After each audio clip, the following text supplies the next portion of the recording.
जय भीम,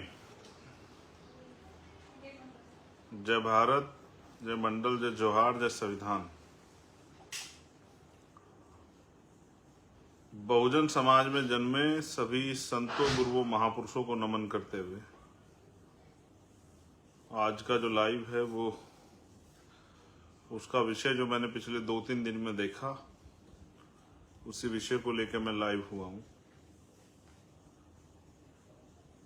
और क्योंकि हमेशा से आपका सहयोग, बड़ों का आशीर्वाद मुझे मिलता रहा और हमेशा समाज ने मेरे दुख, सुख और तमाम तरह की जो परेशानियां मेरे सामने है उसको उठने का काम किया। तो आज के लाइव की जो शुरुआत है मैं वो इसी विषय पे करने वाला हूं। सम्मानित बहुजन समाज के जातियों में बटे हुए हक वंचित समाज के बहादुर साथियों, माताओं, बहनों और सम्मानित बुजुर्गों, बहुजन समाज में जन्मे सभी संतों, गुरुओं, महापुरुषों को मैं नमन करता हूं। उनको नमन करना इसलिए जरूरी है, मैं उनको याद इसलिए करता हूं कि उनके दिखाए गए रास्ते पे भी हमारी नजर बनी रहे। अक्सर आदमी ऊंचाइयों पे जाकर उसे नीचे का दिखना बंद हो जाता है और वो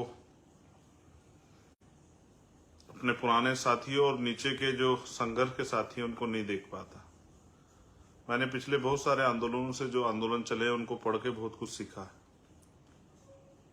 इसलिए मैं हमेशा इस बात को कहता हूं कि ये व्यक्ति की लड़ाई नहीं, विचारधारा की लड़ाई। और मैंने हमेशा अपने लीडरशिप साथियों को समझाया, हमारे नेताओं को, कि हम रहे ना रहे, आंदोलन चलता रहना चाहिए। इसलिए हमने बहुजन समाज की सभी जातियों में लीडरशिप तैयार करने का काम किया। वो अलग बात है कि मेरी यही तैयारी दुश्मनों की आंख की किरकिरी हो गई है और उनको लगता है कि अब ये आवाज बंद हो जानी चाहिए। मैं नमन करता हूं महामानव तथागत बुद्ध को, संत श्रोमणी सतगुरु रविदास जी महाराज को, गुरु नानक देव को, संत कबीर को, भगवान वाल्मीकि महाराज को, गुरु घासीदास को और बहुत सारे ऐसे संत जिन्होंने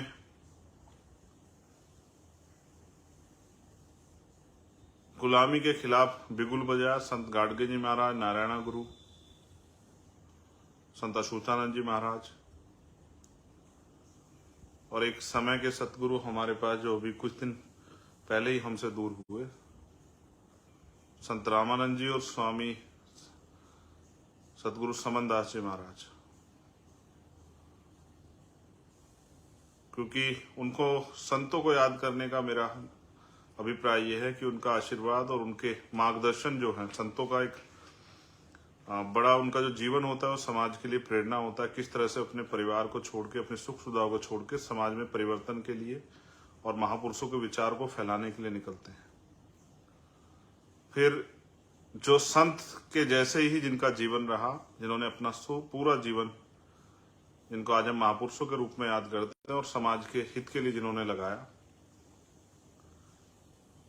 राष्ट्रपिता ज्योतिबा फूले, माँ सावित्रीबाई फूले, माँ फातिमा शेख, छत्रपति साहू जी महाराज, छत्रपति शिवाजी महाराज, विश्वरत्न डॉक्टर बाबा साहब अम्बेडकर, पेरियर ई रामास्वामी नाइकर, पेरेलल्ले यादव, बाबू जगदेव प्रसाद कुशवाहा, जननायक कपूरी ठाकुर, महामना राम स्वरूप वर्मा, चौधरी महाराज सिंह भारती, सर छोटू राम, चौधरी चरण सिंह जी, मान्यवर दीना भाना वाल्मीकि साहब, कोतवाल धन सिंह गुर्जर, आजादी के आंदोलन में जिनका, आजादी में जिनका योगदान रहा, शहीद आजम सरदार भगत सिंह, सरदार करतार सिंह सराभा शहीद साहब, शहीद उधम सिंह जी, शहीद राजगुरु जी, शहीद सुखदेव जी, आपके प्राणों का बलिदान भी जो है वो भी कम नहीं है, उसको भी कम नहीं आंका जा सकता।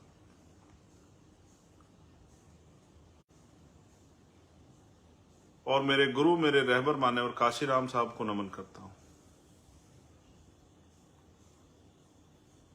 गुरु इसलिए कि अगर उनकी ये बात मुझे मेरे जीवन में प्रेरणा के तौर पे नहीं आती कि मुर्दा लोग मिशन नहीं चलाते और जिंदा लोग रुकने ना देते, तो आज शायद चंद्रशेखर को आप जान नहीं पाते, और शायद उनके जीवन संघर्ष को मैं नहीं पढ़ता, तो आज मेरे अंदर इस हालातों में भी ऐसी ताकत नहीं होती इस अन्याय के खिलाफ लड़ने की। तो हमें महापुरुषों के मिशन को आगे बढ़ाना है। जब ये मिशन महापुरुषों का है तो हमें रास्ता भी महापुरुषों का इख्तियार करना पड़ेगा। अपने दुश्मन के सहारे के बिना, अपने समाज के सहारे के साथ आगे बढ़ना है, जिससे कि कभी हमें दुश्मन के किसी इशारे पे काम ना करना पड़े। और मेरा जीवन आपके सामने है। मेरा हमेशा प्रयास रहा, हमारे जो नेता लोग हैं, हमारे जो नेतृत्व हैं, हमारी राष्ट्रीय कोर कमेटी के मेंबर, हमारी राष्ट्रीय कमेटी के मेंबर, हमारे भीम आर्मी के हमारी लीडरशिप, राष्ट्रीय अध्यक्ष जी, राष्ट्रीय महासचिव साहब, उपाध्यक्ष साहब, तमाम सीनियर साथी, हमारे सभी स्टेटों के प्रदेश अध्यक्ष, भीम आर्मी, भारतीय एकता मिशन के, आजाद समाज पार्टी के, मिशन 78 के, लीगल सेल के, और हमारे स्टूडेंट फेडरेशन के, मैं अपने आप को उनसे बड़ा नहीं मानता हूं, उनके बराबर भी नहीं, उनसे छोटा मानता हूं, क्योंकि सब लोग काम कर रहे हैं, और जिसकी जितनी समझ में आएगा, जितने दिन तक समझ में आएगा, उतने दिन काम करेगा। ये संगठन है, आप लोगों के संघर्ष से चल रहा है, अकेले चंद्रशेखर की वजह से नहीं चल रहा, और अकेले चंद्रशेखर के जाने से रुकेगा भी नहीं, इस बात को भी मैं जानता हूं। और मेरी ये प्रार्थना भी है कि रुकने नहीं देना है।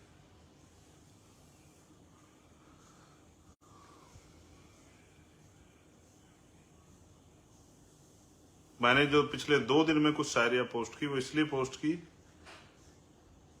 कि आपको ये मेरा वो संदेश विरोधी के नाम है, लेकिन मैं वो संदेश आपको भी देना चाहता हूं कि किस तरह से हमें बहुत बड़े होने के बावजूद अपनी जमीनी सच्चाई को नहीं भूलना है। ये मैं अपने सभी नेताओं को संदेश के तौर पर कहना चाहता हूं, एक एक कार्यकर्ता साथी को, जिनकी वजह से हमारा वजूद है, जिनकी वजह से आज हमें पूछा जाता है, जिनकी वजह से आज हम ये इतने बड़े संघर्ष के आंदोलन की तरफ बढ़ रहे हैं। और हम चाहते हैं माननीय काशीराम साहब और बाबा साहब अम्बेडकर का जो अधूरा सपना है, सामाजिक परिवर्तन, आर्थिक मुक्ति का, वो पूरा हो। यही हमारा लक्ष्य है। सम्मानित साथियों, 21 तारीख को दिल्ली में आंदोलन है। मुझे चिंता हुई, मेरी आज के लाइव का सबसे बड़ा कारण ये है कि जब मैंने देखा कि हमारे साथी पैदल, साइकिल से और छोटे छोटे साधनों से निकल पड़े हैं, मुझे इस बात का दुख हुआ कि उनको कितनी परेशानियों का सामना करना पड़ रहा है।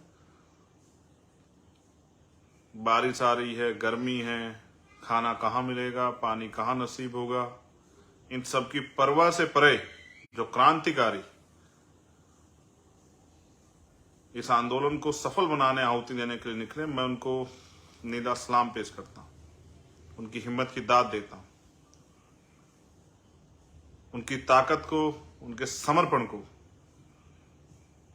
जो काम पैसे देके नहीं कराया जा सकता, जो काम किसी लालच प्रलोभन में नहीं हो सकता, उससे आपको एहसास नहीं होगा। आपकी इस ताजगी ने, आपके इस कार्य ने मेरे अंदर कितना जोश भर दिया है। और क्योंकि समाज के साथ जो अन्याय हो रहा है, उसको देख के रात रात को नींद नहीं आती है। और जिस दिन समझ लेना चैन से नींद आ गई, उस दिन समझ लेना कि कहीं ना कहीं संघर्ष करने का जो मादा वो कमजोर पड़ गया है, अंदर सेटिस्फेक्शन आ गया। इसलिए सेटिस्फेक्शन किसी के अंदर नहीं आना चाहिए जब तक हम इस देश में समता, समानता, बंधुत्व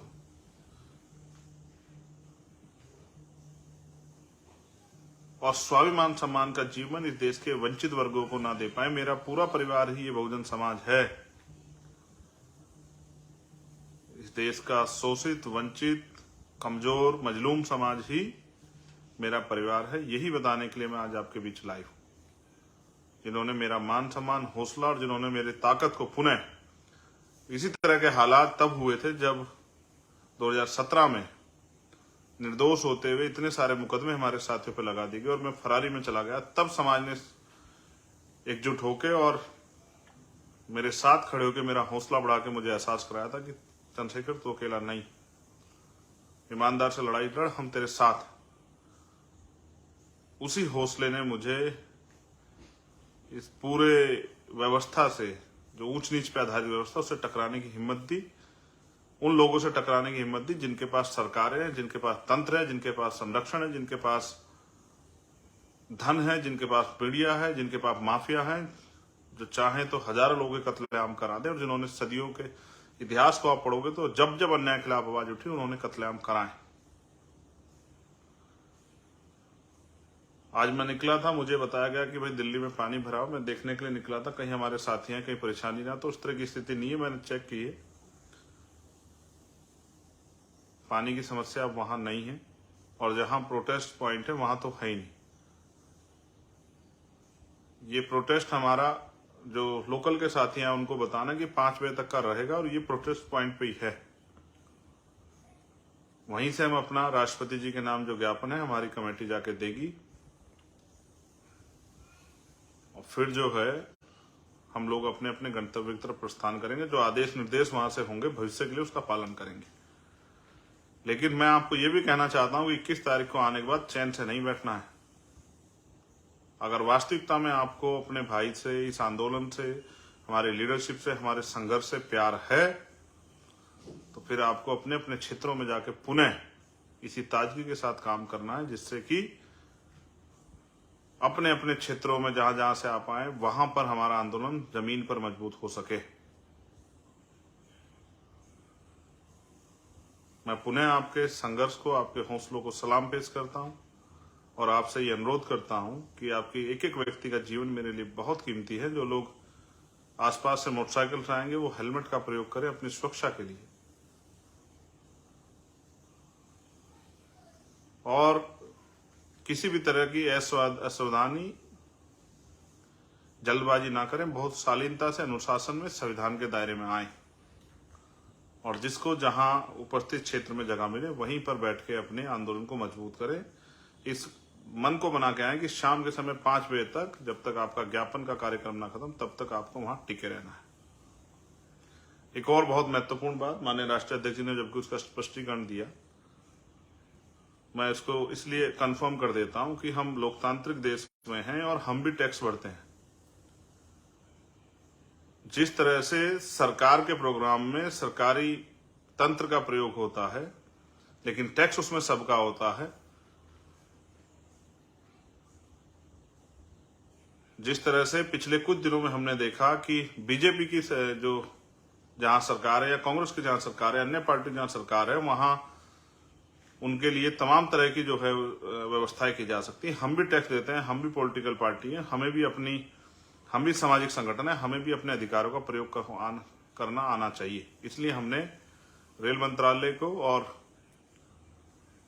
परिवहन मंत्रालय को हमने पत्र देके ये कहा कि आप हमारे लिए जिस तरह से, क्योंकि हम लोग रैली और हमारा प्रदर्शन है, तो टोलों पे हमारे साथियों को व्यवस्था कराएं, क्योंकि हमारा समाज आर्थिक रूप से कमजोर समाज है, तो उनको टोलों पे कोई परेशानी ना हो, क्योंकि वो एक इस आंदोलन में शामिल होने के लिए आ रहे हैं, तो उनको छूट दी जाए। और ये हम नहीं, ये बहुत सारे किसान साथी और तमाम साथी जब आंदोलन करते हैं दल जब कर, ये परमिशन दी जाती हैं। और हमने रेल मंत्रालय से भी मांग की कि क्योंकि जिस तरह से भारत की राजनीति में काशीराम साहब ने एक बड़ा परिवर्तन किया कि नोटों वालों को वोटों वाले हरा सकते हैं, तो हम भी जो है वोटों वाले हैं। जिस तरह से धनतंत्र की राजनीति देश के अंदर हो रही है कि पैसे वाले लोग ही विधायक बनेंगे, पैसे वाले लोग ही एमएलसी बनेंगे, पैसे वाले लोग ही राज्यसभा जाएंगे, पैसे वाले लोग ही लोकसभा जाएंगे, पैसे वाले लोग ही नीचे प्रधान से लेके और प्रधानमंत्री जो बनना चाहते हैं वो सब पैसे वाले हैं। तो गरीब के बच्चे लोकतंत्र में क्या करेंगे? क्या उनके सपने, उनकी जो जिज्ञासा है, उनके अंदर जो परिवर्तन का, क्रांति का जो बिगुल जल रहा है, उसका क्या होगा? तो इसलिए क्योंकि जिस दिन देश में आजादी आई उस दिन देश की धन धरती और राजपाट में बंटवारा नहीं हुआ, संसाधनों में, उद्योगों में बंटवारा नहीं हुआ, बिजनेस में, पैसों में बंटवारा नहीं हुआ। तो जो लोग आर्थिक रूप से कमजोर हैं वो किस तरह से अपने पैरों पर खड़े, उनको भी अवसर मिलने चाहिए। क्योंकि एक तरफ मीडिया पूरे दिन सरकार के लोगों को, विपक्ष के लोगों को दिखाएगा और दूसरी तरफ बहुजन समाज के दलों को उनकी बड़ी बड़ी रैलियों की 1-1 मिनट की कवरेज करके उनको इग्नोर करने का काम करेगा और उसमें भी अपने मन के हिसाब से कहानी लगाने का काम करेगा, जिस कहानी से उनको संतुष्टि हो। इस निर्भरता को भी हम लोग बहुत जल्द खत्म करने वाले हैं। अपना अखबार और समय आने पे अपना मेन स्ट्रीम मीडिया का चैनल बना के हम लोग इन आत्मनिर्भरताओं को, जो निर्भरता है उन लोगों पे कि वही हमें दिखाएंगे, उसको भी खत्म करने का प्रयास करेंगे। तो बस आप सबके लिए मंगल कामनाएं करता हूं, उनसे आपसे अपील कर रहा हूं शांति में आए, अपने कार्यक्रम का, अपने प्रदर्शन का हिस्सा बने और अपनी सेहत का ख्याल रखें। आपके और आपके परिवारों के लिए बहुत बहुत मंगल कामनाएं। जय भीम, जय भारत, जय मंडल, जय संविधान, जय जोहार। आप सबके लिए मंगल कामनाएं। स्वस्थ रहें, दीर्घायु हों और जीते जी हम लोग बाबा साहब अम्बेडकर माननीय काशीराम साहब के अधूरे सपने को पूरा करके दिखाएं। इन उम्मीदों के साथ आपसे मुलाकात होगी 21 तारीख को और उसके बाद पुनः जो आदेश आपको दे जाएंगे, मुझे आशा विश्वास है कि आप लोग उसका पालन करो। धन्यवाद। जय भीम।